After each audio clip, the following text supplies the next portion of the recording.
An invisible orchestra plays a hidden symphony around our planet. Its music shapes the very shield that protects all life on Earth and can even reach out to touch astronauts in their metal capsules. These are electromagnetic ion cyclotron waves, or EMIC waves, one of space's most captivating and consequential mysteries.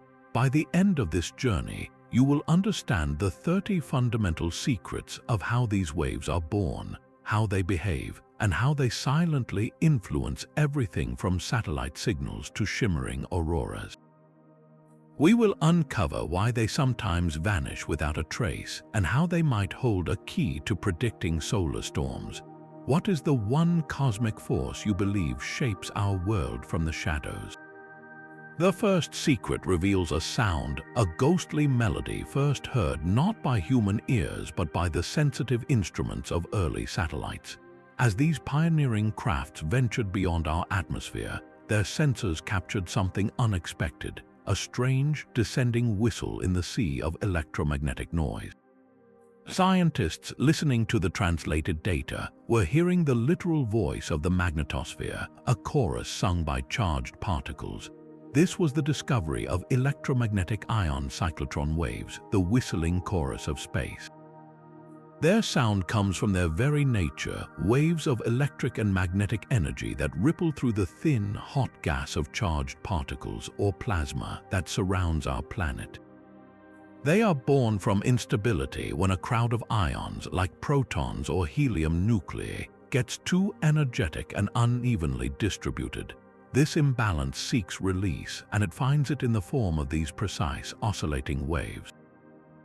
Their frequency is the key to their identity, directly tied to the gyration or cyclotron motion of these ions as they spiral around Earth's magnetic field lines.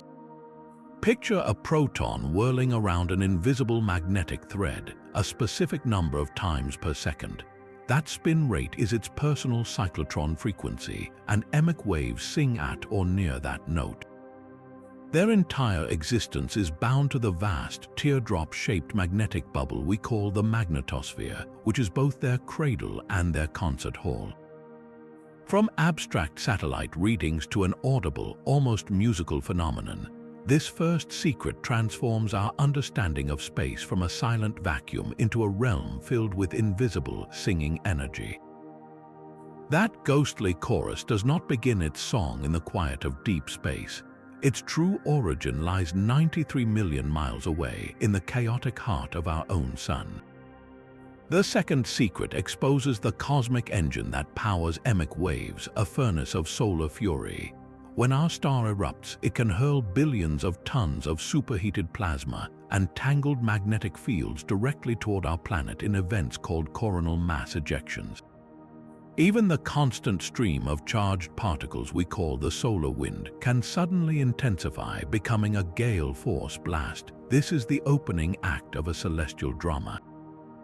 When this torrent of solar material slams into Earth's protective magnetosphere, it does not simply bounce off.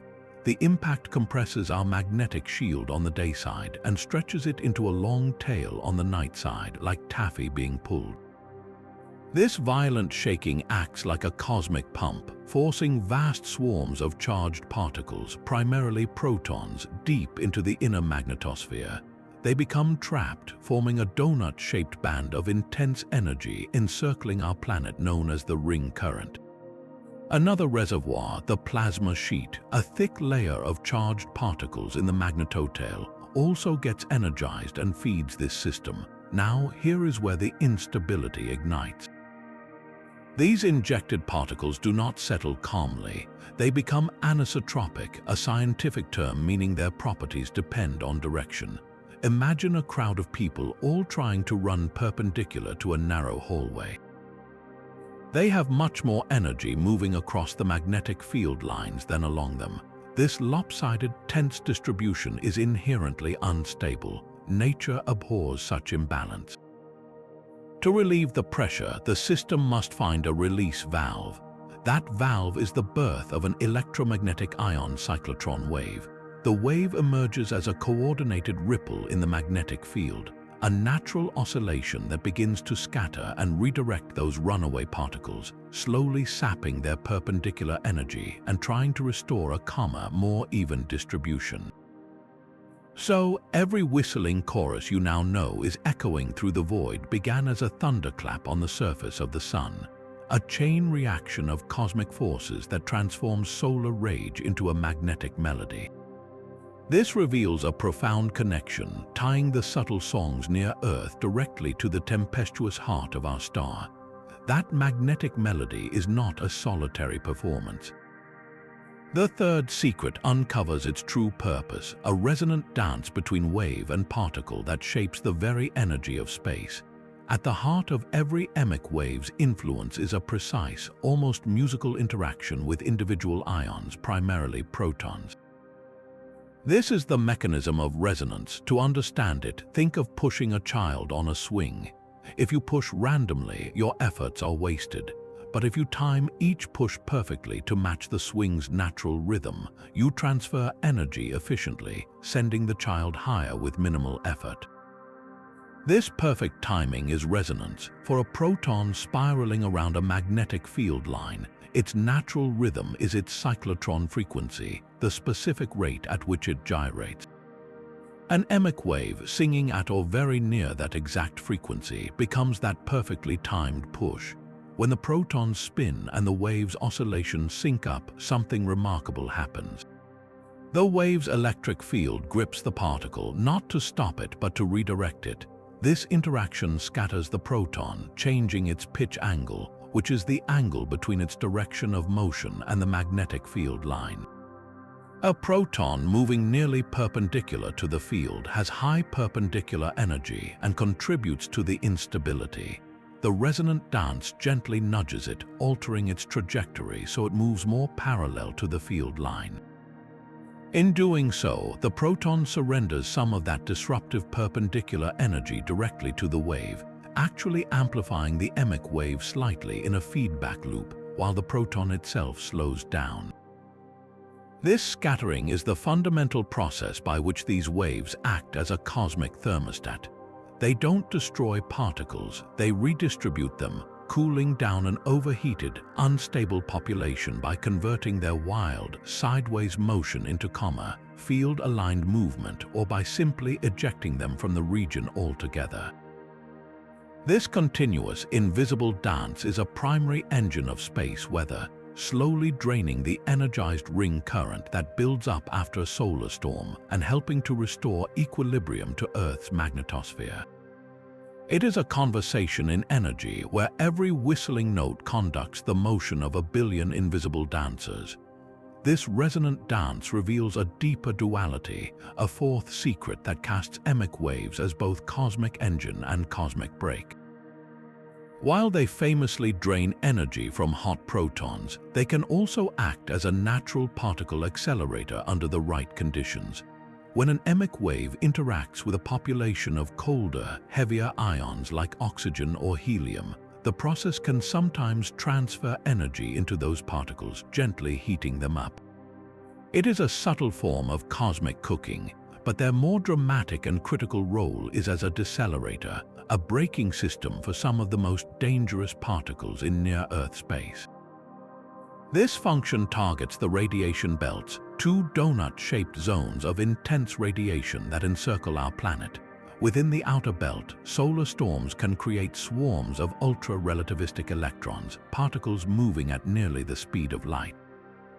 These are often called killer electrons for their devastating potential.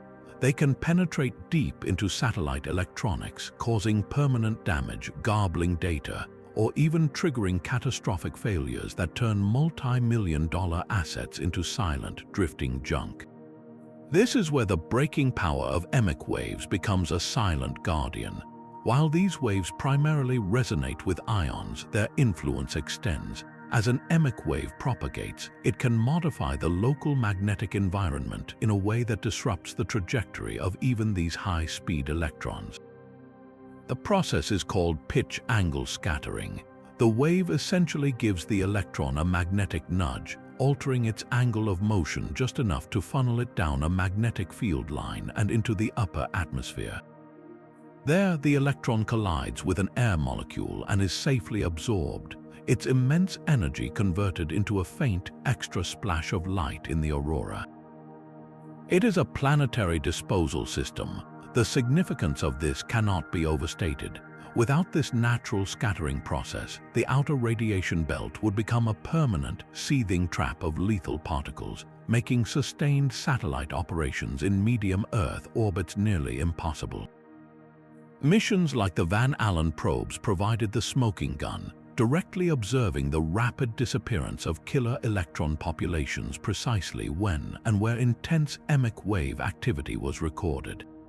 The data showed the waves acting like a pressure release valve, periodically draining the most dangerous particles and making space for a time just a little safer for our technology.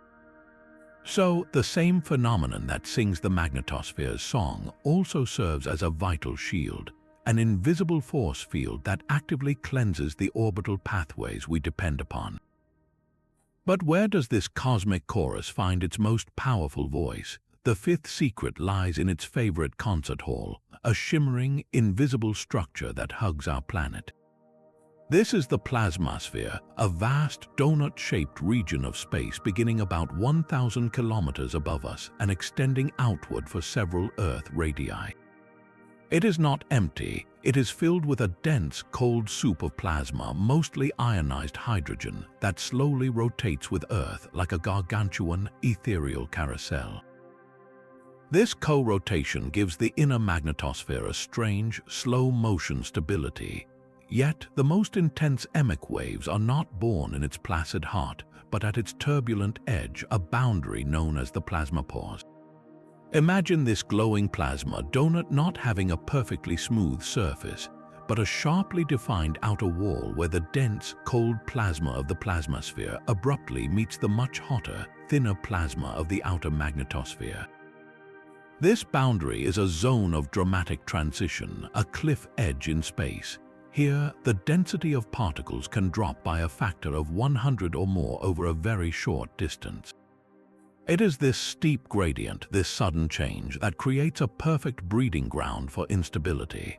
Remember the anisotropic, lopsided particle distributions that fuel EMIC waves. At the plasmapause, these conditions are supercharged.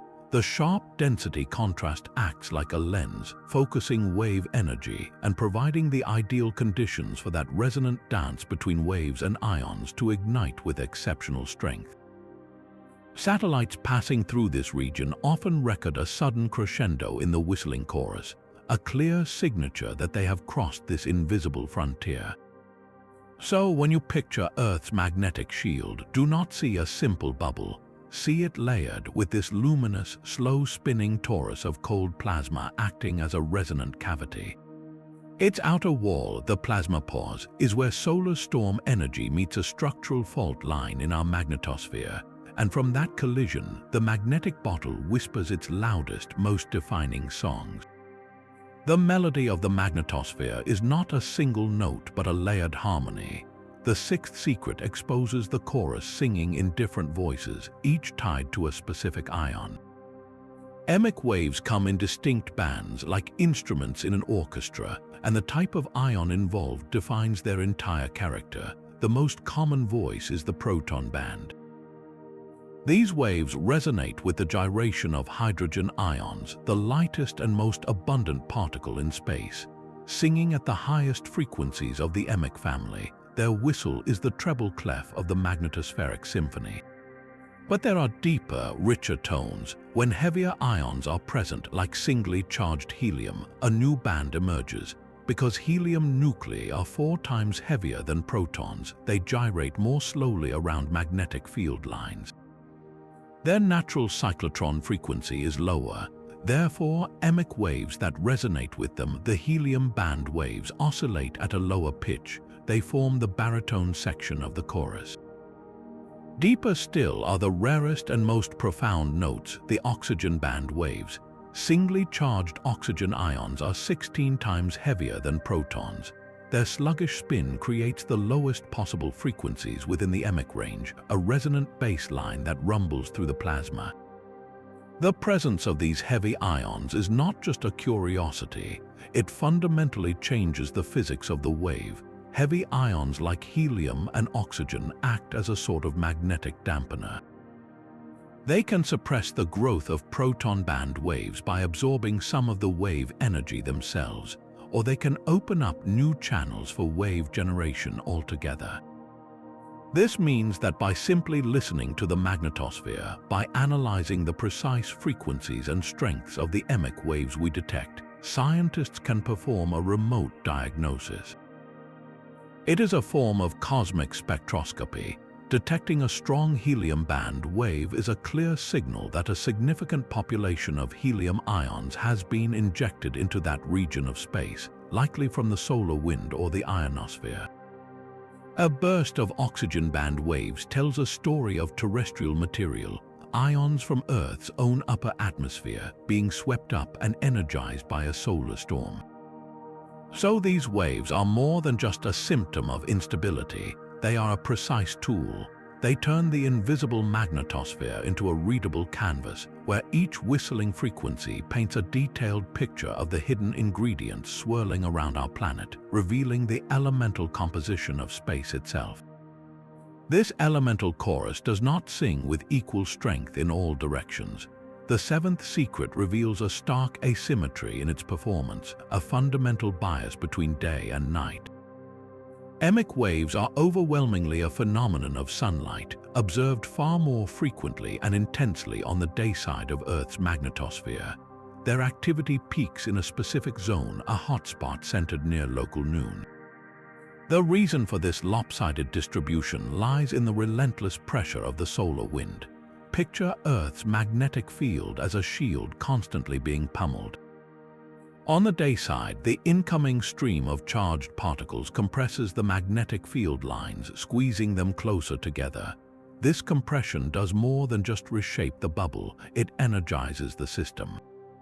It forces trapped particles into a tighter, more crowded configuration, which amplifies the very anisotropies, the directional imbalances that spark the ion cyclotron instability. The day side becomes a pressure cooker for wave generation. Furthermore, the magnetic field strength is higher in this compressed region, which shifts the cyclotron frequencies of ions. This often creates a more perfect alignment or resonance between the natural spin of the particles and the conditions needed for waves to grow. It is the ideal storm, or rather, the ideal symphony hall. Now turn your gaze to the night side. Here, the magnetosphere is stretched into a long, tapering tail, like the wake of a ship sailing through a solar stream. The field lines are extended and weakened, the particle densities are different, and the conditions for that resonant instability are far less common.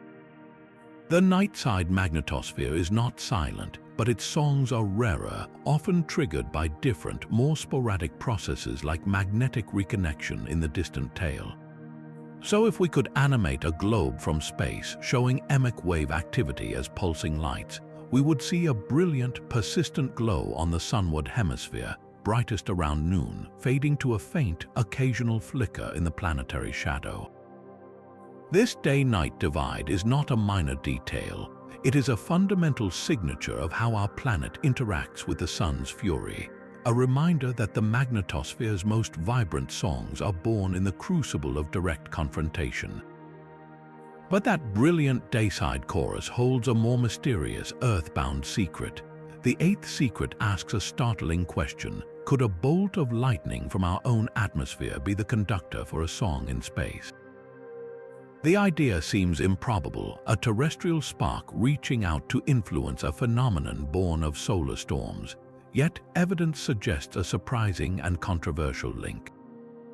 When lightning strikes, it does more than illuminate the sky. It unleashes a powerful electromagnetic pulse that rockets upward along Earth's magnetic field lines. This pulse often manifests as a Whistler mode wave, a very different type of electromagnetic signal with a distinctive falling tone whistle. These whistlers can travel thousands of kilometers into the magnetosphere. Satellite data has occasionally captured a fascinating sequence, a spectrogram, a visual map of frequency over time, will show the sharp, impulsive signature of a lightning stroke. Moments later, in the same region of space, a structured EMIC wave emission appears, often initiating right at the edge of the lightning signal's frequency band. It looks for all the world like the lightning stroke provided the precise nudge, the seed perturbation, that tipped a marginally stable plasma over the edge into full wave generation.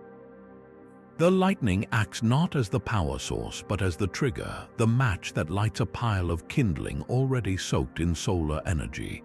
This possibility ignites a fierce debate within the scientific community. One camp argues that these lightning-triggered events are fascinating curiosities but statistically insignificant. They maintain that the vast, overwhelming engine for EMIC waves is the internal magnetospheric instability driven by solar wind pressure and anisotropic particle distributions. The chorus, they say, would play loudly with or without the occasional earthly spark. The other camp counters that triggers matter.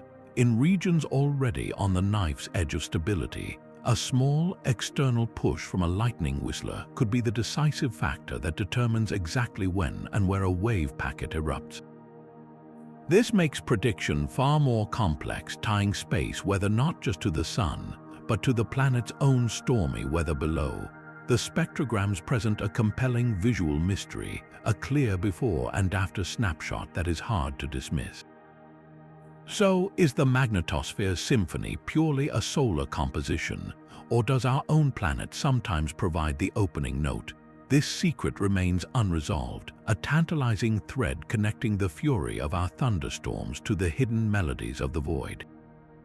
The debate over earthly triggers fades before a more visible, breathtaking effect.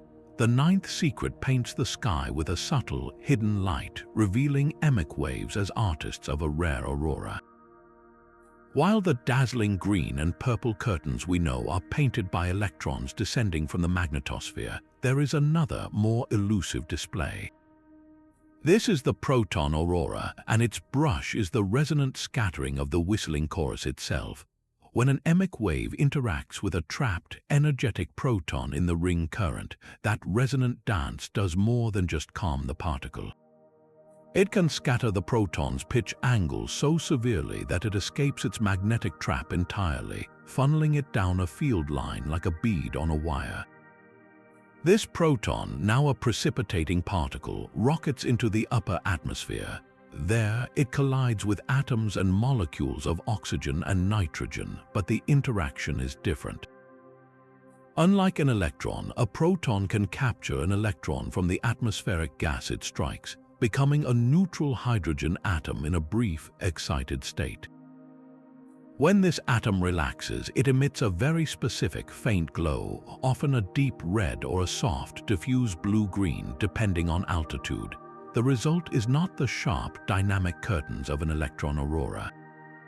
A proton aurora appears as a broad, diffuse, and often pulsating glow, more like a luminous fog or a faint, shimmering sheet draped across the sky. It lacks the rapid movement and intricate structure of its more famous cousin. Crucially, because the ring current protons that fuel it penetrate deeper into the magnetosphere, these displays often occur at lower magnetic latitudes. You might witness a proton aurora further south than where the vibrant green curtains typically dance, a subtle hint of space weather activity visible from places that rarely see the classic northern lights. Imagine side-by-side footage. On one side, the vibrant, rippling green ribbons of an electron aurora, alive and dancing. On the other, a steady, widespread crimson blush, a quiet emanation from the upper atmosphere. This softer light is the direct signature of the magnetosphere's cooling mechanism, a visible sigh as EMIC waves drain energy from the stormy ring current and paint the evidence faintly across the night sky.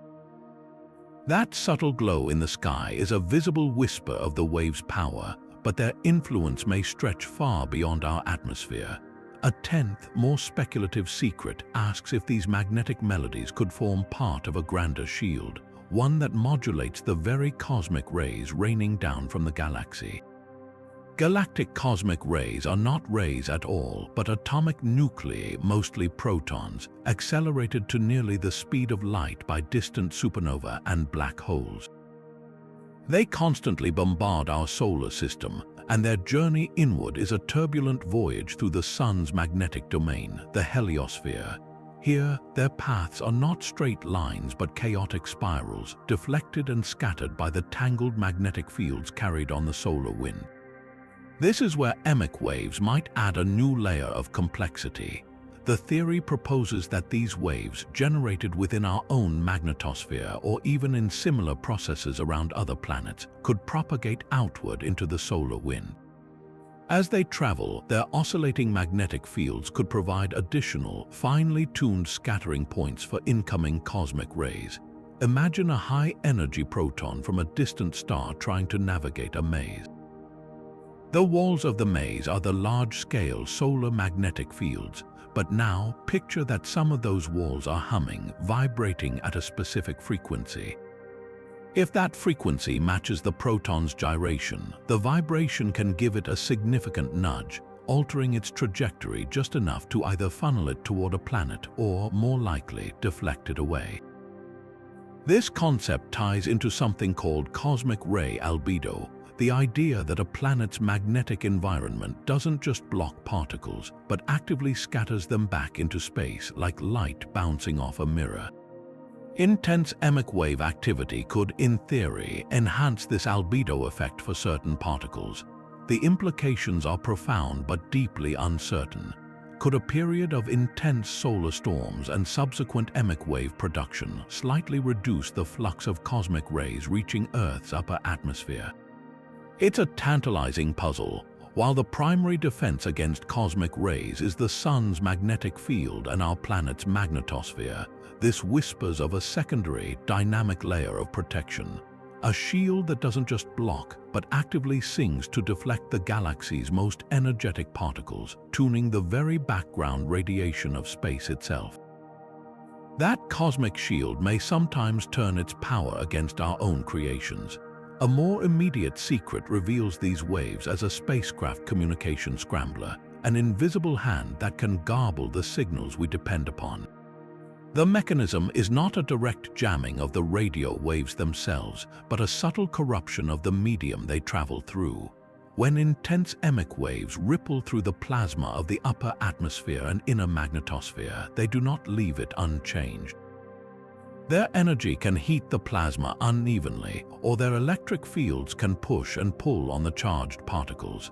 This action creates pockets and filaments, regions where the density of electrons suddenly increases or decreases. Imagine a perfectly calm pond into which you drop a handful of pebbles. Before the waves even form, the surface is now textured with ripples and troughs. This is what happens to the plasma. It becomes a turbulent sea of density irregularities. Now picture a radio signal from a GPS satellite, a clean, coherent wave traveling down toward your phone or an aircraft's navigation system. As this signal passes through these plasma irregularities, something called scintillation occurs.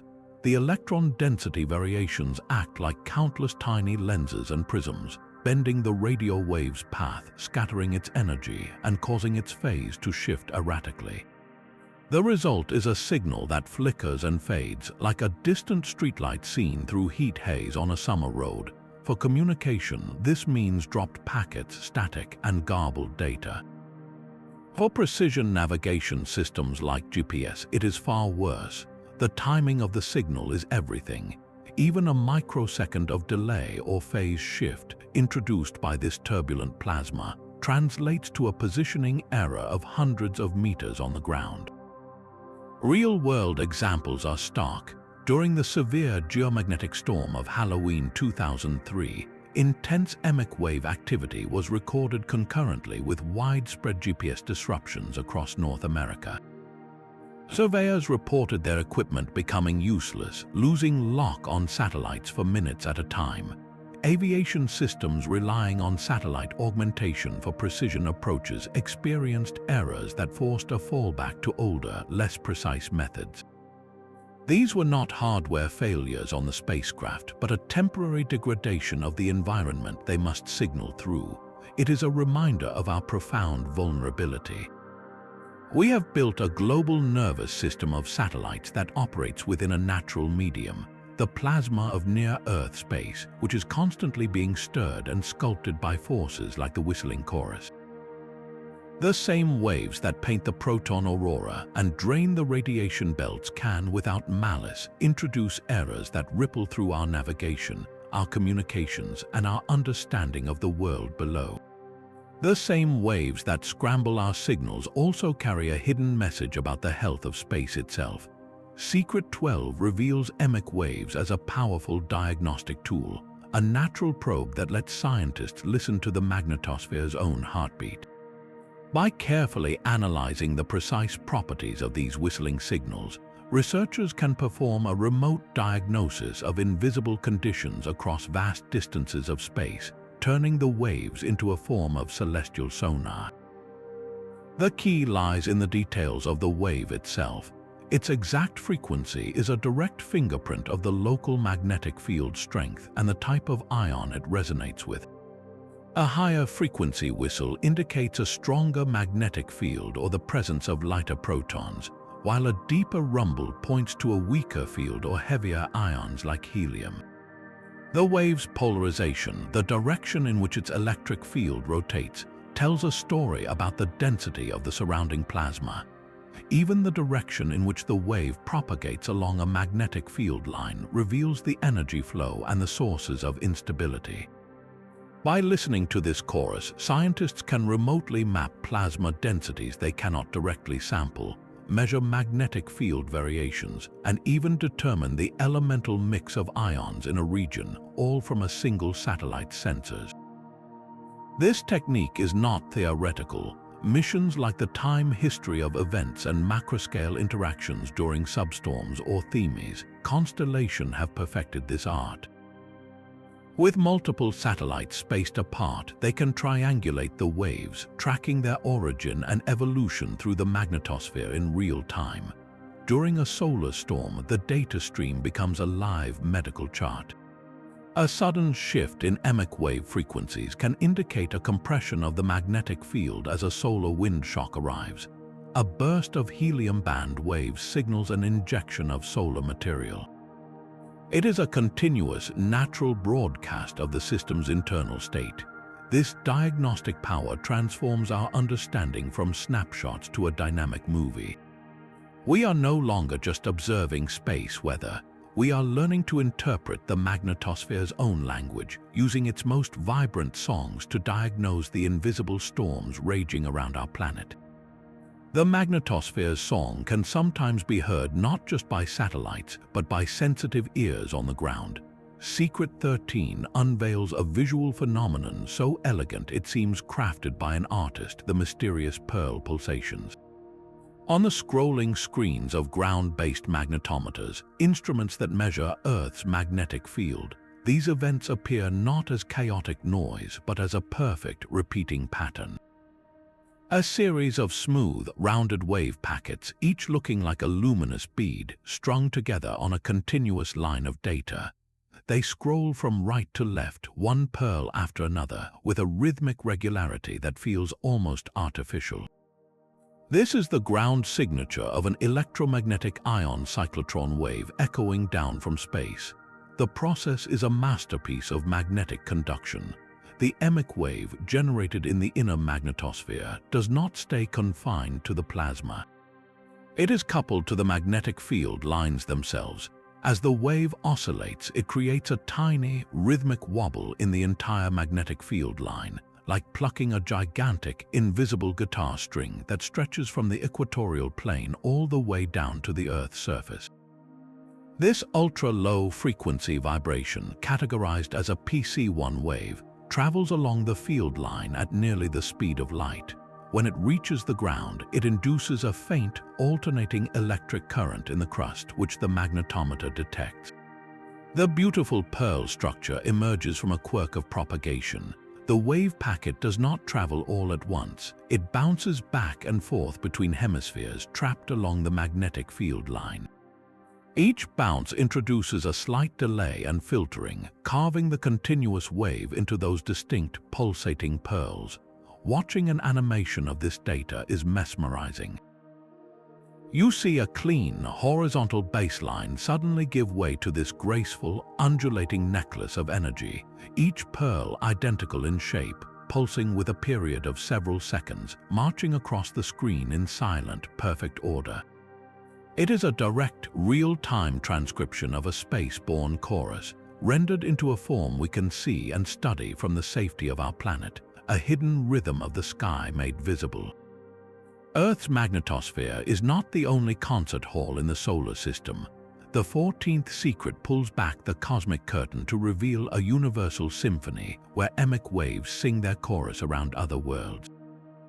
We have heard their ghostly whistle near our own planet, but missions like Juno at Jupiter and Cassini at Saturn have listened in on these giants, and the music is both familiar and profoundly alien.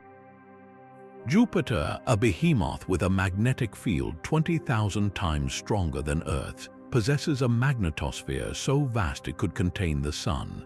Within this titanic cavity, the processes are amplified to an almost unimaginable scale. The volcanic moon Io spews sulfur and oxygen into space, creating a dense, donut-shaped torus of plasma that rotates with the planet. This creates immense anisotropies, and just like on Earth, the unstable plasma seeks release. The result is intense planet-wide EMIC wave activity, but the chorus is deeper, more powerful, resonating with the heavier ions from Io's volcanoes. Saturn, with its majestic rings and family of icy moons, presents a different composition.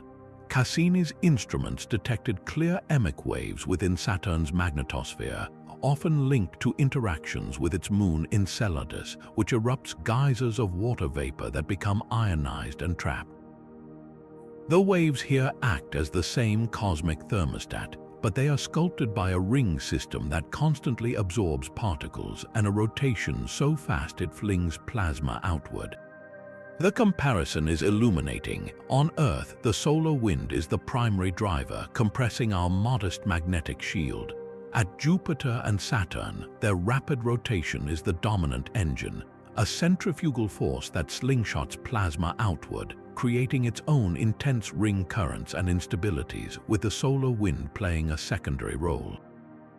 Visualize it, an animation showing Jupiter, its magnetic field lines glowing blue, pulsing with waves born from Io's volcanic fury. Then Saturn, its golden orb encircled by faint, rippling bands of energy emanating from the plasma torus of Enceladus. This is not just Earth's secret, it is a fundamental physical process, a universal language of magnetized plasma. Wherever a planet has a magnetic field and a source of energetic ions, the conditions are ripe for this resonant song to begin. The discovery transforms our understanding from a local curiosity to a cosmic principle, suggesting that across the galaxy, around distant exoplanets with magnetic shields, similar invisible choruses are likely playing, tuning the space around alien worlds. This universal chorus shares a common engine, a hidden imbalance that fuels its song across every magnetized world. The 15th secret exposes the precise mechanism of this instability, a condition known as temperature anisotropy. At its heart, it is not about heat in the way we feel it, but about the direction of motion. In the plasma of the magnetosphere, ions like protons don't just have a temperature, they have two. One temperature describes their average energy of motion perpendicular to the magnetic field lines, their frantic side-to-side gyration. The other describes their average energy of motion parallel to the field lines, their drift along that invisible highway. Under calm conditions, these two temperatures are roughly equal. The particles move in a balanced spherical cloud, but when a solar storm injects energy, it primarily pumps up the perpendicular motion. The ions get a violent sideways kick, making them gyrate faster and wider. Now, their perpendicular temperature skyrockets while their parallel temperature stays relatively low. This creates a lopsided, unstable state where T perpendicular is much greater than T parallel. Imagine stretching a thick rubber band. You are putting energy into it, storing tension by forcing its molecules into an unnatural, elongated shape. The rubber band wants to snap back to its relaxed, round form, and that stored energy is ready for release. A plasma with temperature anisotropy is exactly like that stretched rubber band. The system is under tension, packed with excess energy in one direction, and it desperately seeks a way to relax. That release valve is the electromagnetic ion cyclotron wave. The wave emerges as a natural oscillation that acts to scatter those over-energetic ions, nudging them to move more parallel to the field. In doing so, it drains their perpendicular energy, converts it into wave energy, and slowly allows the plasma to return toward a calmer, more isotropic state. This is the fundamental engine of growth. Particle detectors on satellites don't see temperature, they see distributions. The data paints a vivid picture. For this unstable state, the distribution doesn't look like a sphere. It looks like a flattened pancake or sometimes a narrow cigar, where the vast majority of particles are crowded into high perpendicular velocities. A spectrogram plot from an instrument like a particle spectrometer would show this clearly. A bright, dense band at high perpendicular energies and a much fainter spread at low parallel energies. That visual signature is the fingerprint of the engine in action. Every intense burst of the whistling chorus you now know began with this microscopic imbalance, a population of ions stretched like a cosmic rubber band, singing its tension away into the magnetic field. That stretched rubber band of temperature anisotropy holds even deeper layers of complexity. Secret 16 pulls us into an advanced and elegant mystery, the phenomenon of bounce resonance. This is where the simple gyration of a particle is not the only rhythm that matters. Deep within the radiation belts, trapped particles do not merely spin in place. They also bounce like cosmic ping-pong balls between two magnetic mirrors in the northern and southern hemispheres.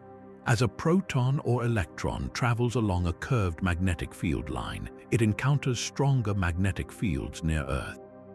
This increasing strength acts like a narrowing funnel, reflecting the particle back toward the weaker field at the equator. This creates a steady, predictable bounce motion with a specific bounce frequency, how many times per second it makes a round trip between the mirrors. Now imagine an EMIC wave pulsing through that same region. It has its own frequency, the familiar ion cyclotron note. Bounce resonance occurs when these two frequencies match or are harmonically related. It is a meeting of rhythms on a grand scale. The particle's entire journey, its long, arching bounce from hemisphere to hemisphere, becomes synchronized with the push and pull of the wave's electric field. Think of a pendulum metronome, its steady tick-tock marking a precise tempo. If you try to push the pendulum at random times, you disrupt it.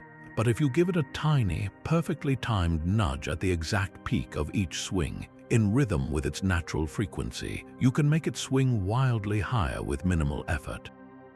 That is bounce resonance. The wave's nudge is perfectly timed to the particle's bounce, so each interaction adds a little more energy coherently over thousands of kilometers.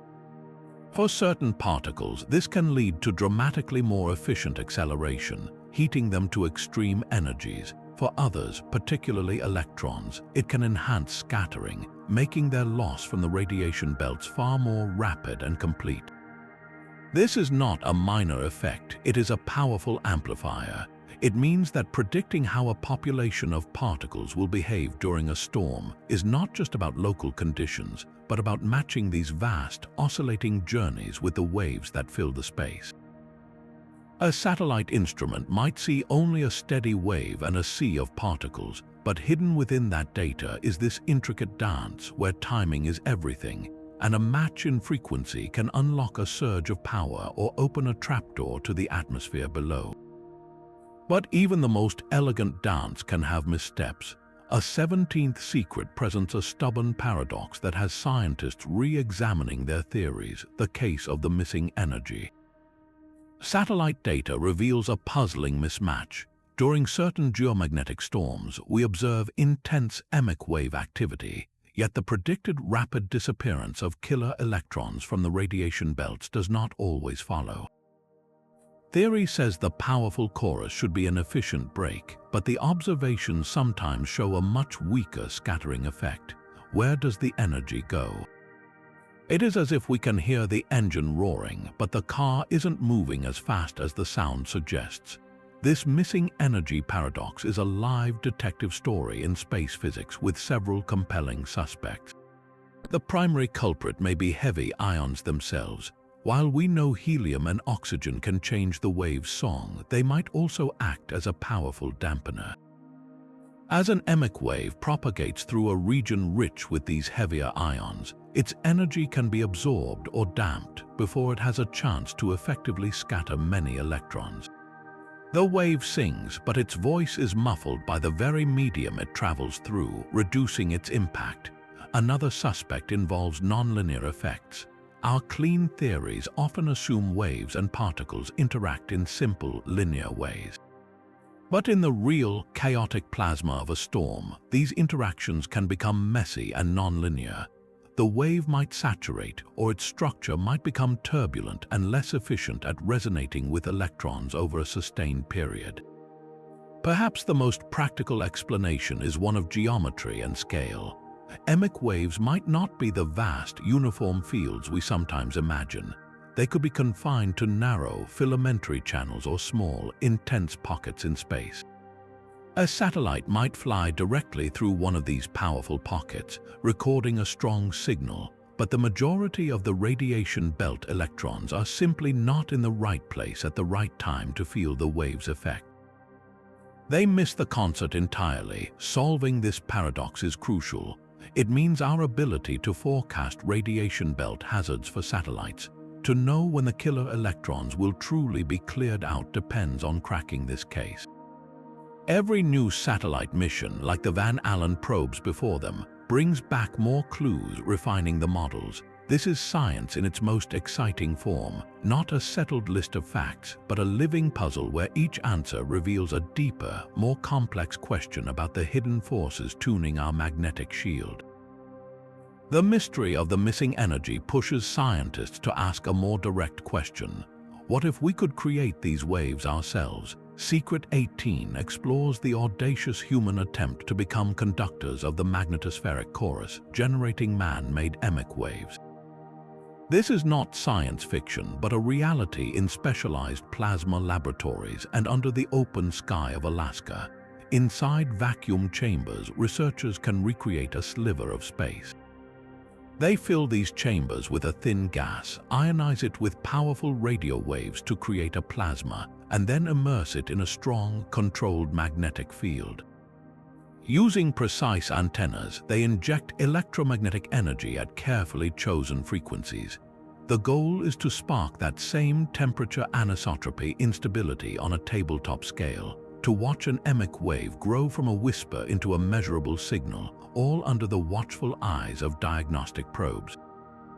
These laboratory experiments are crucial. They allow scientists to isolate single variables, to test theories about wave growth and particle interactions in a way that the chaotic, vast magnetosphere never permits.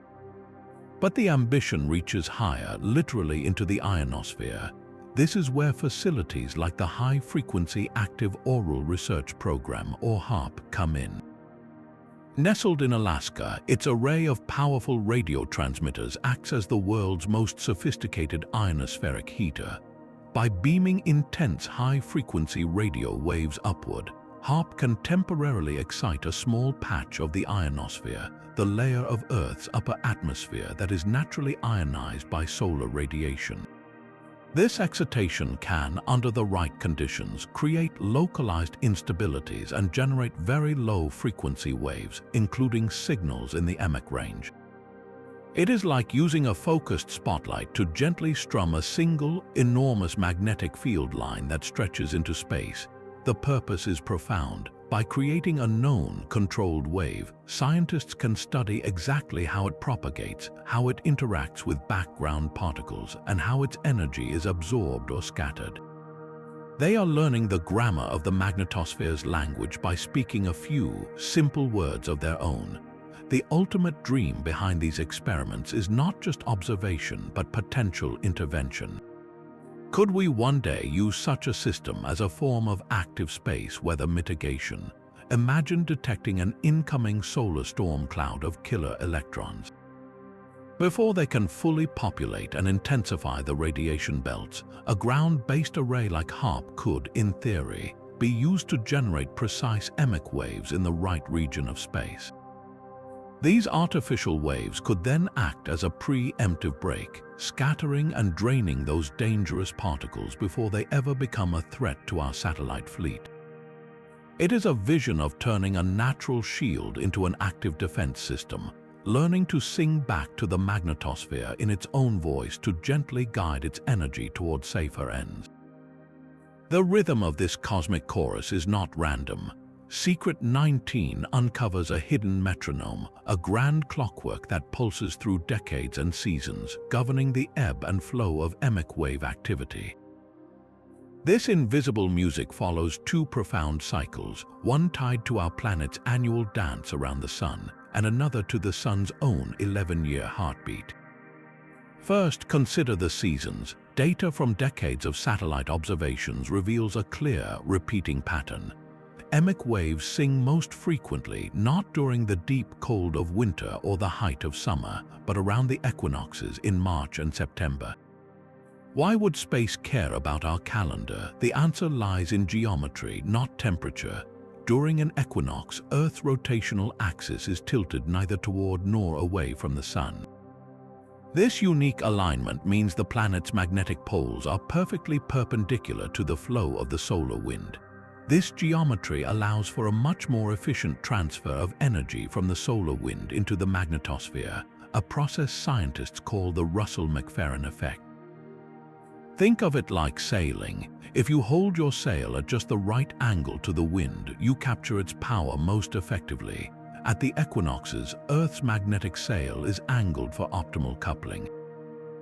This enhanced connection drives stronger compressions of the magnetosphere, injects more energetic particles, and amplifies the very instabilities that spark the whistling chorus. The symphony finds its clearest voice when the planet presents its magnetic profile just so. Now, zoom out from the yearly cycle to one spanning 11 years, the solar cycle. Our sun is not a constant neighbor. It goes through periods of intense magnetic activity, marked by numerous sunspots and frequent solar storms known as solar maximum. These periods are followed by a quiet phase, solar minimum, where the sun's face becomes nearly spotless and calm. EMIC wave activity tracks this cycle with remarkable fidelity, peaking dramatically during solar maximum. The reason is direct. A stormy sun means more frequent and powerful coronal mass ejections, more intense solar wind streams, and a far greater amount of energetic material being hurled toward Earth. The magnetosphere is under near constant assault, its ring current energized again and again, creating the perfect, sustained conditions for temperature anisotropy and wave growth. During solar minimum, the engine sputters, the solar wind is calmer, major injections are rare, and the magnetosphere settles into a quiescent state. The chorus becomes a faint, occasional whisper. Visualizing this is powerful. Imagine a time-lapse graph spanning 3 solar cycles from the 1990s through the 2020s. The horizontal axis is time, marked in years. The vertical axis shows EMIC wave occurrence. What you would see is not a chaotic scribble, but a clear, rhythmic wave. Superimposed on the slow, 11-year rise and fall, a mountain range of peaks at each solar maximum are smaller, sharper spikes that repeat every single year, clustered around each March and September. It is a visual proof of the dual drivers, a testament to how our local space environment is a product of both planetary orientation and stellar fury. This secret reveals that the magnetosphere's song is not just a reaction to chaos, but a predictable response to the grand celestial clocks that govern our corner of the universe. The grand celestial clockwork sets the stage, but its most dramatic performance unfolds in a specific, dangerous arena. Secret 20 reveals the ultimate consequence of the whistling chorus, its crucial and hidden role as the master sculptor of the radiation belts. These zones are not static prisons, they are dynamic, breathing entities, and EMIC waves act as one of their primary escape valves, especially for the most lethal inhabitants. This is the synthesis of earlier secrets, where wave generation, resonant scattering, and particle loss converge into a single, powerful narrative of control. The process targets the outer radiation belt's ultra-relativistic electrons, particles accelerated to over 99% the speed of light. During the peak of a geomagnetic storm, this belt can become supercharged, a seething ring of destructive potential that threatens every satellite in its path. Then something remarkable happens. Satellite instruments watching this region in real time sometimes capture a sudden and dramatic event, a radiation belt dropout. Over the course of hours, sometimes even minutes, the intense population of killer electrons plummets. The belt doesn't just thin out, in certain locations it nearly vanishes. Visualize this. An animation shows Earth surrounded by a brilliant, torus-shaped glow representing the outer radiation belt. A solar storm impact compresses the magnetosphere, and the belt intensifies, glowing a fierce, warning red. Then, as if a drain has been opened, the red glow rapidly dims and contracts.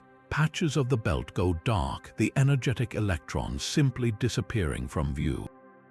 This is not a gradual diffusion, it is a rapid, coordinated loss, and time and again, when scientists scour the data from these events, they find a clear correlation: intense bursts of electromagnetic ion cyclotron wave activity recorded at the same time in the same region of space. The chorus reaches a crescendo and the belt empties. The mechanism is the resonant scattering we've explored, but now operating on a massive scale. The waves provide the perfect magnetic nudge, scattering the pitch angles of countless electrons just enough to funnel them down the field lines and into the upper atmosphere. It is a planetary scale cleansing. The evidence is compelling. Missions like the twin Van Allen probes provided definitive observations, catching dropout events in the act and measuring the concurrent EMIC wave power. The data plots tell a stark story, one line showing the electron flux crashing downward, while another line just below it shows the EMIC wave intensity spiking upward at precisely the same moment. This solidifies their role not as a minor player, but as a dominant loss mechanism, a natural safety valve that prevents the radiation belts from becoming permanently, intolerably hostile. Our satellite infrastructure, from GPS to weather monitoring to communications, operates in this precarious zone. The silent, singing waves, therefore, are unseen custodians. They periodically sweep the orbital pathways, their invisible melody conducting the most dangerous particles off the stage and into the atmospheric abyss, making space for a time navigable once more. This silent cleansing of the radiation belts has a direct and personal consequence for those living off the planet. Secret 21 brings the danger home, or rather, to the home in orbit, revealing how EMIC waves can turn a quiet day in space into a radiation hazard for astronauts. The International Space Station, that shining outpost of humanity, orbits within a region that is generally protected by Earth's magnetic field, but it is not immune. When an intense EMIC wave event scatters those energetic protons from the ring current, it doesn't just create a faint aurora. It also generates a rain of particles down magnetic field lines that intersect the space station's orbital path. For the crew inside, this is not an abstract scientific event. It is a sudden increase in their radiation dose, a phenomenon sometimes called a radiation shower. Imagine the scene inside the ISS. An astronaut is conducting a routine experiment, perhaps tending to a biology sample floating in the well-lit module.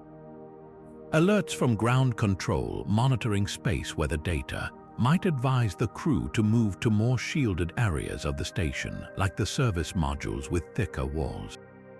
They are not in immediate peril, but the invisible environment around their metal home has just become more hostile. Each precipitating proton that slams into the station's hull can create a spray of secondary radiation inside, increasing the cumulative exposure that is one of the greatest long-term risks of spaceflight. This risk scales dramatically for missions beyond Earth's protective magnetosphere. A journey to the Moon or Mars will expose crews to the full fury of galactic cosmic rays and solar particle events. EMIC waves generated during a solar storm could, in theory, create localized particle showers even in interplanetary space, adding unpredictable spikes to an already dangerous background. This is why understanding these waves is now a critical part of human spaceflight operations.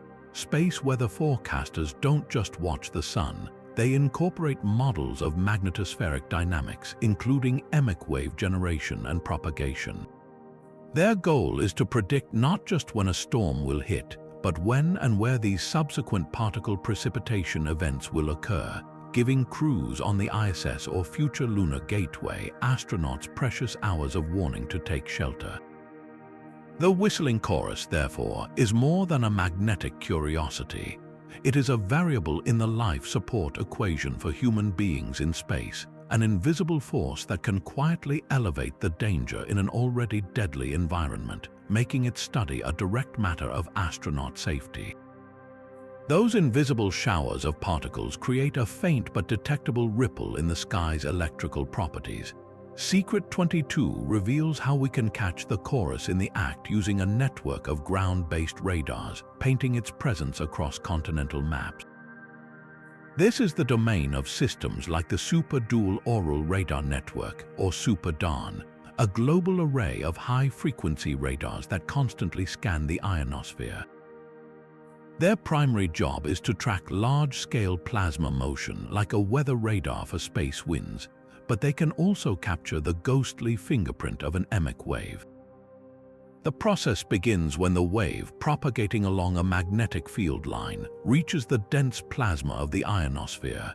Its oscillating electric field doesn't just scatter particles, it can also push and pull on the ionospheric plasma, creating minute field-aligned irregularities. Think of a perfectly smooth pane of glass. Now, imagine gently dragging a fine-toothed comb across its surface, etching a series of incredibly fine parallel grooves. An EMIC wave acts like that comb, creating subtle, elongated streaks of slightly higher or lower electron density, all perfectly aligned with Earth's magnetic field. These streaks are the key. When a Super DARN radar beam sweeping across the sky intersects one of these field-aligned irregularities, something special happens. The radio signal doesn't just pass through. A tiny fraction of its energy scatters directly back to the radar receiver, like a car's headlight catching the reflective stripes on a highway at night. This backscatter creates a distinct blip on the radar map, a point of return where normally there would be none. The signature is unique. It appears not as broad weather, but as a sharp, localized enhancement in a very specific region, often in the subaural zone, just equatorward of where the classic auroras dance. When scientists overlay these radar maps with satellite data, the correlation is stunning. A cluster of anomalous backscatter blips will light up on the Super DARN display at the exact same time a satellite orbiting overhead records a burst of EMIC wave activity. It is a simultaneous detection from two completely different vantage points, ground and space, confirming the same event. Visualize this synchronization on screen. On one side, a satellite spectrogram shows the clear, structured bands of an EMIC wave, a descending whistle in visual form. On the other, a map of the Northern Hemisphere, with curved radar beams sweeping out from sites in Canada and Scandinavia. Suddenly, a constellation of bright dots flares to life along a magnetic latitude, a silent echo of the wave's passage through the atmosphere below. This transforms our monitoring capability. Satellites provide exquisite detail, but they are single points in a vast ocean. Super Dawn provides the wide area surveillance, a net cast across the sky, allowing us to track the spatial extent and movement of these wave events in near real time. The chorus, it turns out, leaves a faint but readable signature in the ionospheric canvas, and we have learned to see its brushstrokes from the ground. These radar echoes capture the chorus in its more predictable form, but the magnetosphere can also produce its own violent, solitary solos. Secret 23 plunges into the chaotic heart of nonlinear physics, where EMIC waves can suddenly collapse in on themselves, transforming into intense, self-contained bullets of energy known as solitons. Picture the ocean during a storm. Most waves are a regular, rolling series, but very rarely, a single, monstrous wall of water rises up from nowhere, a rogue wave capable of overwhelming even the largest ships. In the plasma sea of the magnetosphere, a soliton is that rogue wave. It begins as a normal, propagating EMIC wave, but under the right conditions of high wave amplitude and specific plasma density, the wave's own energy starts to warp the medium it travels through.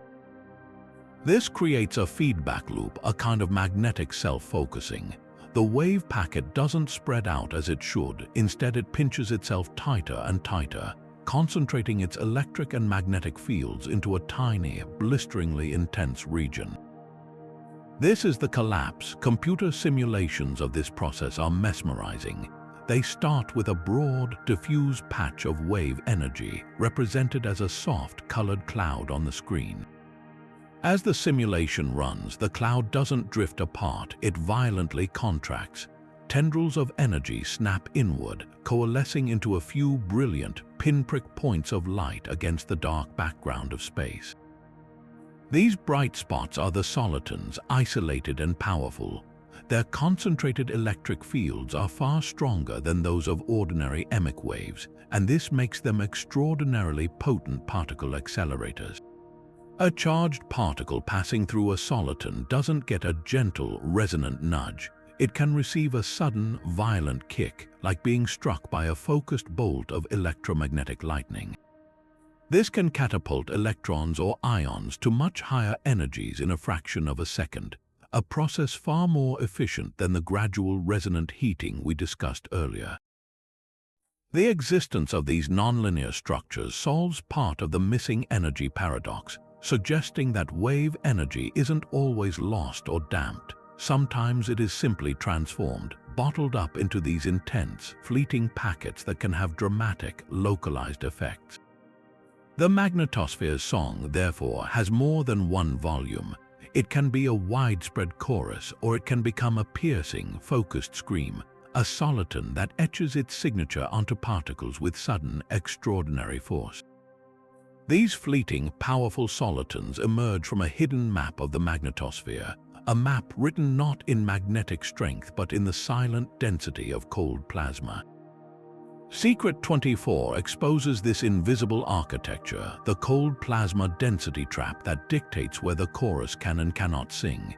The background population of cold, dense plasma, like that filling the plasmasphere, acts as a heavy blanket, smothering the growth of EMIC waves before they can even begin. The reason is a shift in the wave's effective mass. In a dense plasma, the wave's energy couples to a larger number of particles, making it sluggish and difficult to excite. It is like trying to start a ripple in a vat of thick honey versus a pool of clear water. The inertia is too great. The dense plasmasphere interior, therefore, is often a quiet zone for these waves despite being filled with particles. But step outside this dense region into the adjacent plasma trough where the density plummets by a factor of 100 and the conditions transform. Here, in the low-density corridors, the wave's effective mass drops dramatically.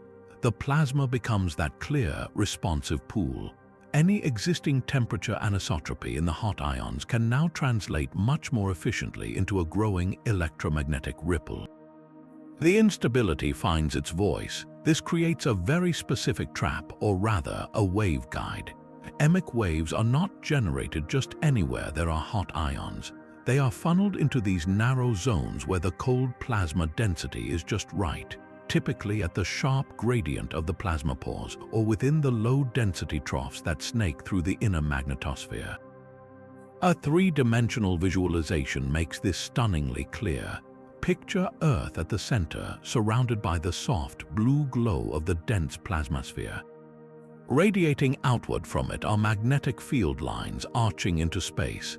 Now color code the plasma density, shifting from deep blue in the dense core to fiery red in the extremely low-density regions of the outer magnetosphere.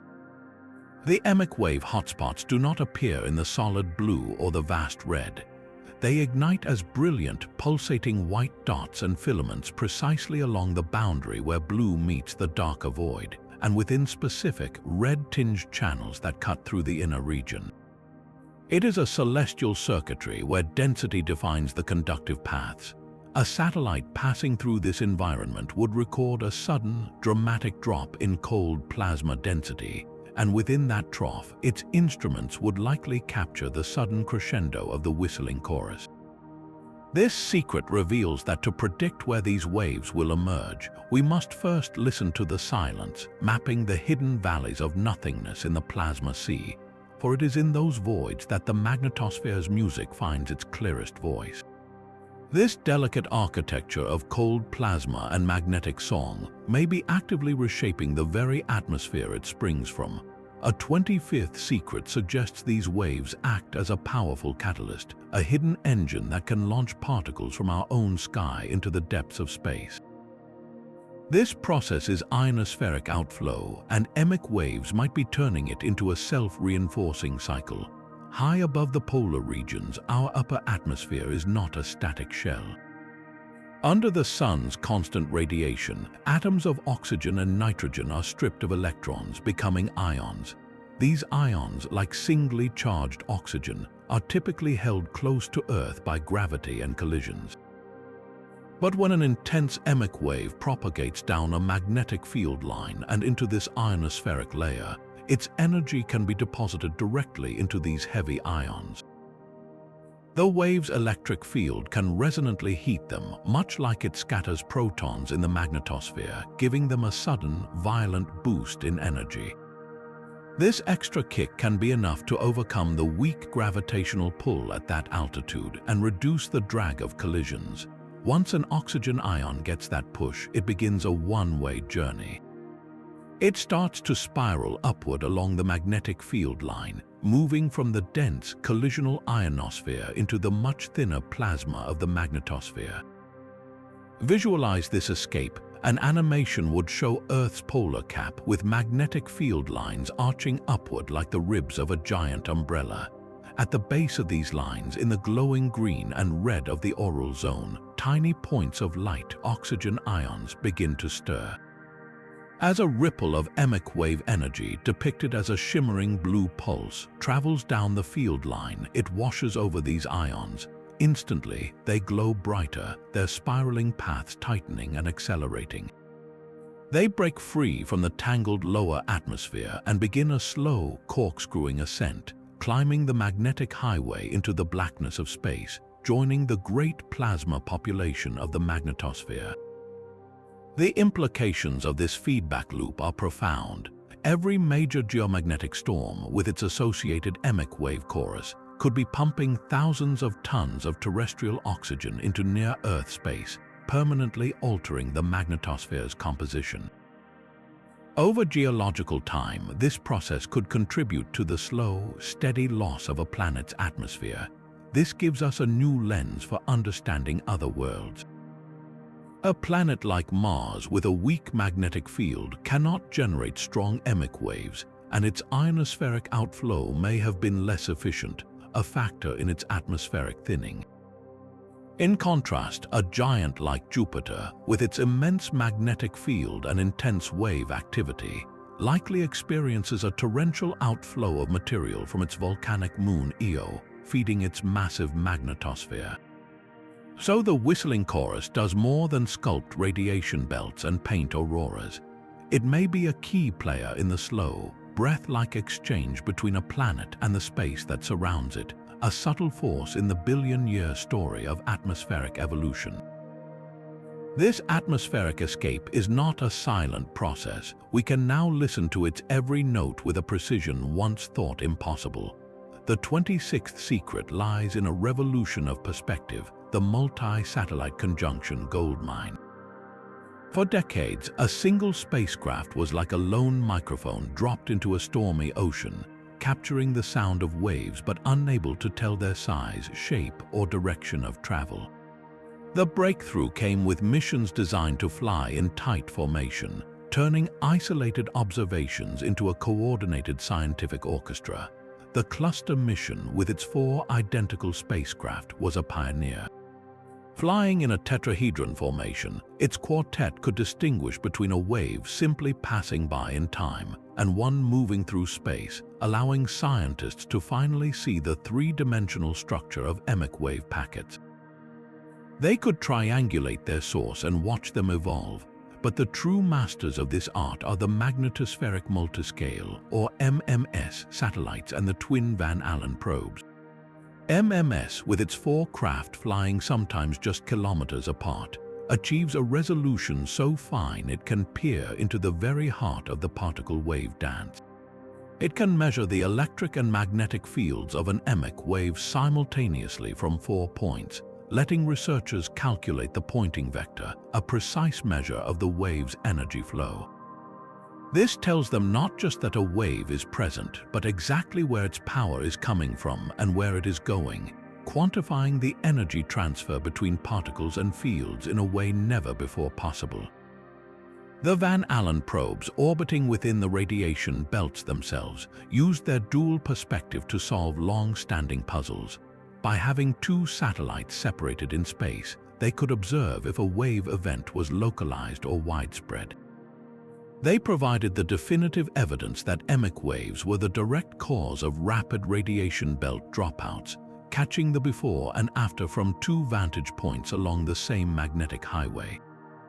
Visualize this constellation at work. An animation shows Earth with magnetic field lines arching around it. 4 tiny, glittering points labeled MMS fly in a tight diamond formation.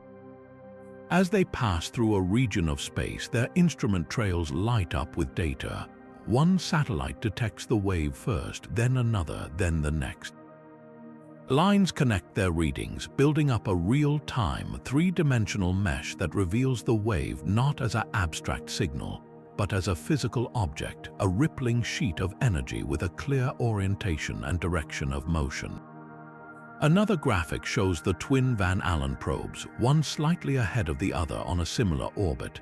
The lead probe enters a region of intense EMIC wave activity, its data stream spiking. Minutes later, the trailing probe enters the same region, but its particle detector shows the killer electron population has already crashed. The causal link is captured in the delay, a smoking gun recorded in the vacuum of space. This multi-point view transforms chaos into a comprehensible map, revealing the chorus not as a random noise, but as a structured phenomenon with a clear anatomy, finally allowing us to trace the invisible pathways of energy that tune our magnetic shield. The anatomy of the chorus holds a fundamental secret in its very spin. Every electromagnetic ion cyclotron wave you have heard about rotates with a specific handedness, like a microscopic corkscrew twisting through the magnetic field.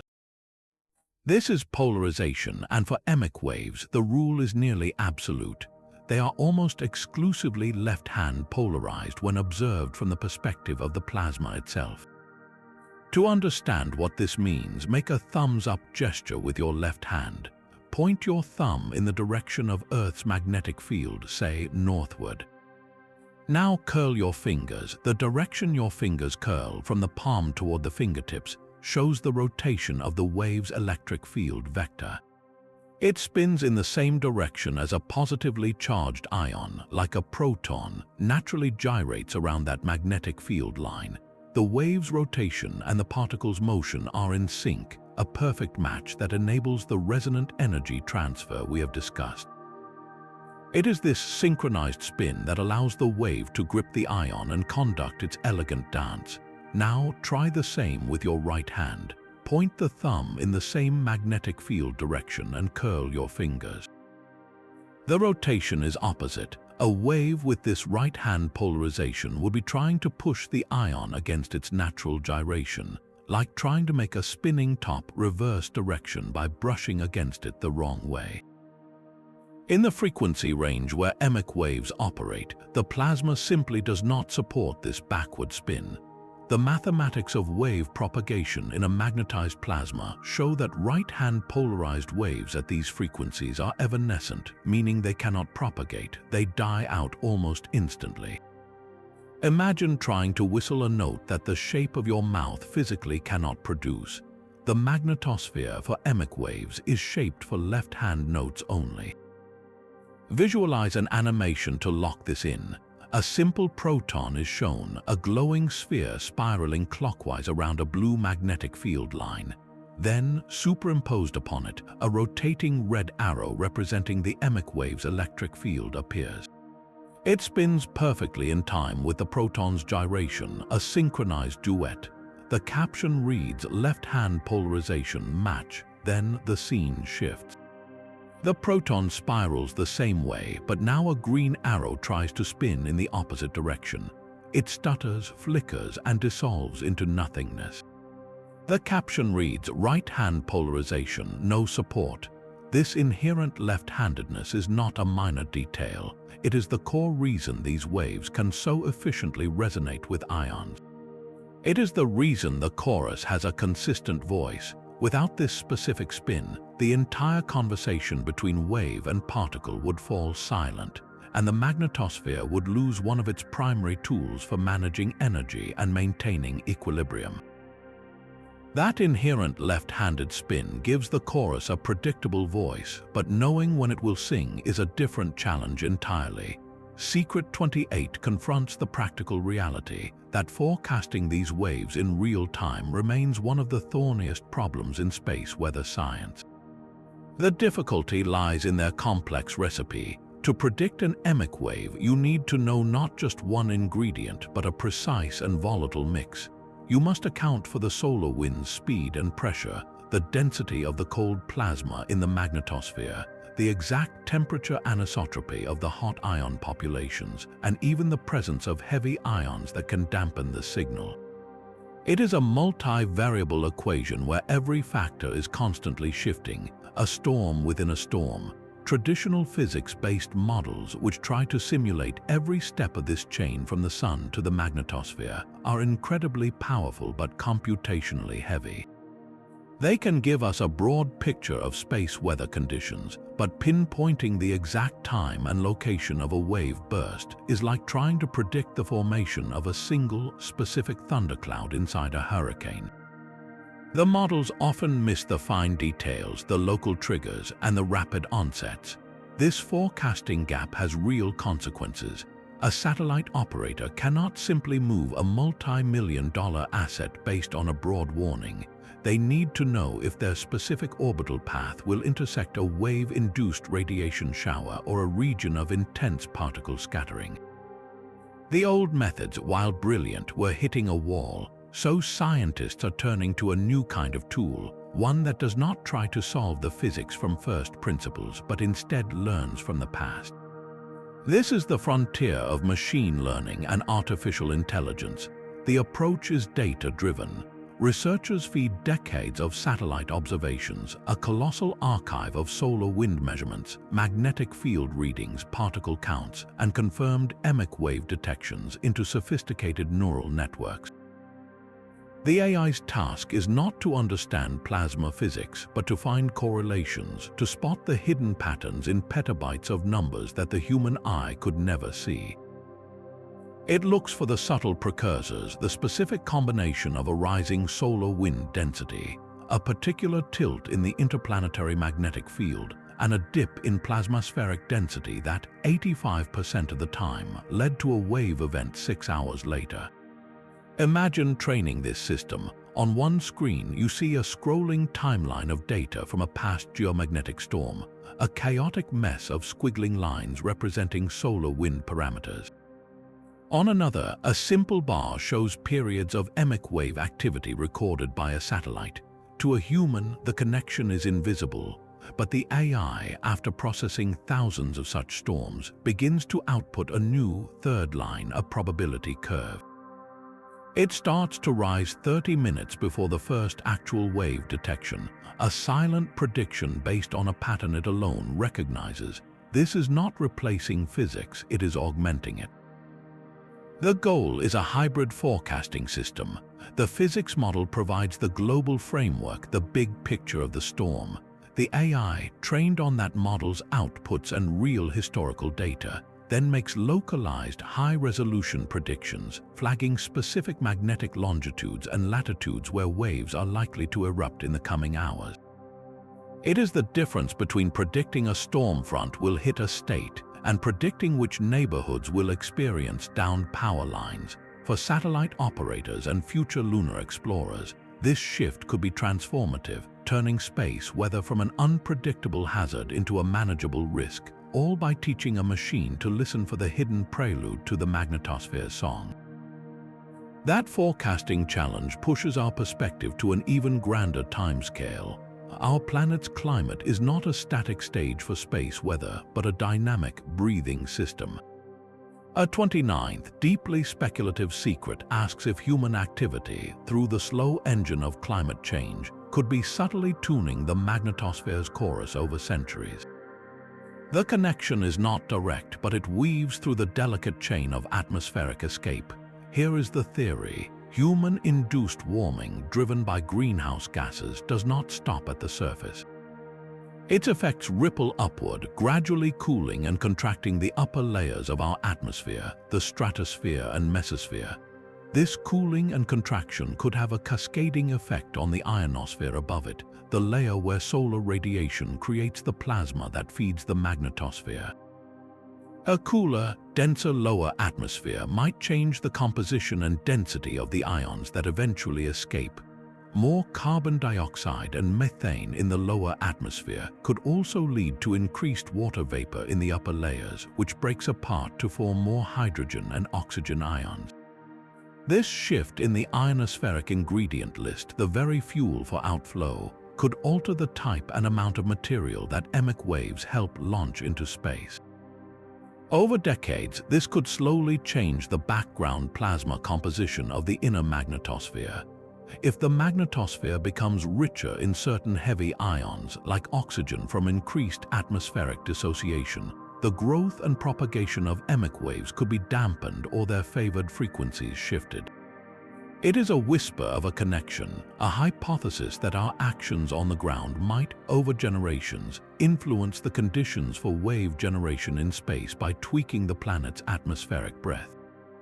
The research is in its infancy, a frontier where climate modelers and space physicists are starting to share data.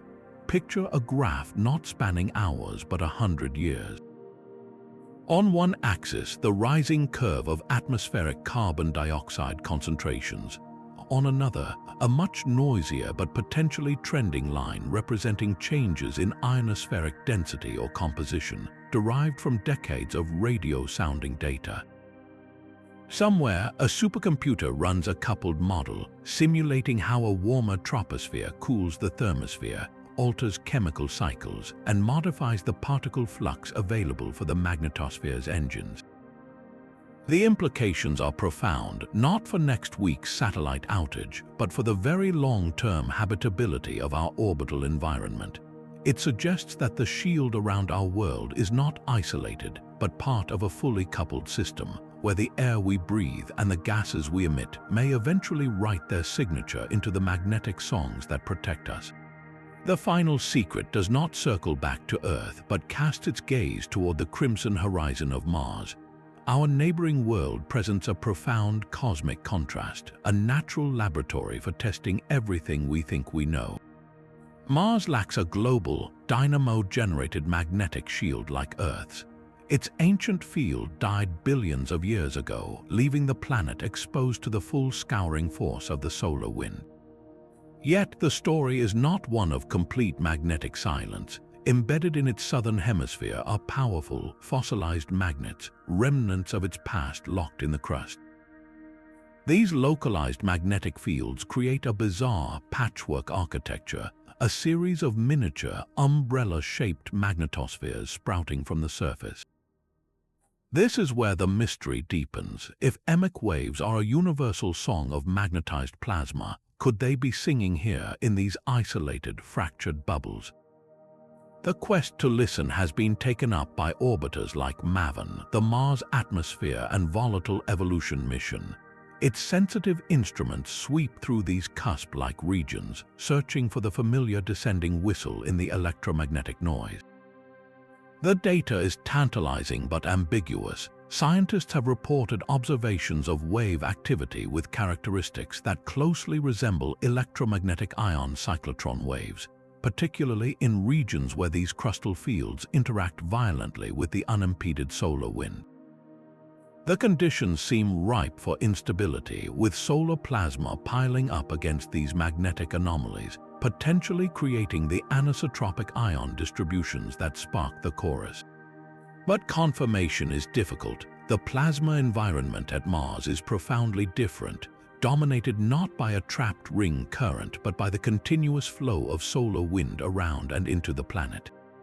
A detected wave might be a true, locally generated EMIC wave, or it could be a solar wind wave that has been filtered and transformed by the alien magnetic geometry. Unraveling this is not just an academic exercise, it is a key to one of Mars's greatest secrets, the loss of its atmosphere and water. EMIC waves, if present, could be active agents in this escape. Just as they may catalyze ionospheric outflow on Earth, on Mars they could provide the final, resonant kick that launches oxygen and carbon dioxide ions from these mini-magnetospheres on a one-way trip into space, a slow-motion bleeding of the planet's lifeblood.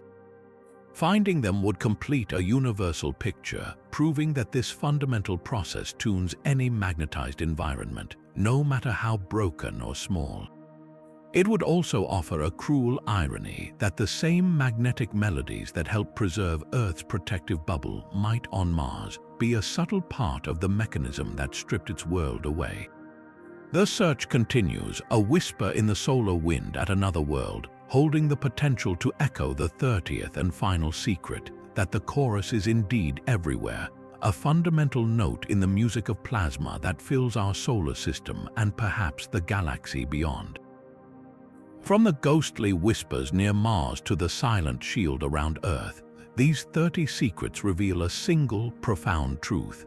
Electromagnetic ion cyclotron waves are the linchpin, the hidden conductor orchestrating the relationship between our sun and our world. They are the translators, converting solar fury into magnetic melodies that shape the radiation belts, paint the sky with subtle auroras, and even scramble the signals of our satellites. This journey has shown they are not a mere curiosity, but a critical gear in the vast machine of space weather, a natural force that protects and challenges us in equal measure. They connect the explosive heart of a star to the safety of an astronaut, the stability of a GPS signal to the shimmer of a proton glow. Understanding this chorus is no longer just about exploring the cosmos, it is about safeguarding the technological civilization we have built within it. The next time you look up at a quiet night sky, remember the invisible symphony playing just beyond the edge of sight, a constant reminder of the dynamic, singing universe we call home. If these cosmic mysteries resonate with you, let that curiosity be your guide. Explore further, ask questions, and dive deeper into the wonders of space science. Share which of these 30 secrets amazed you the most in the comments below, and subscribe to continue unraveling the universe's greatest puzzles together.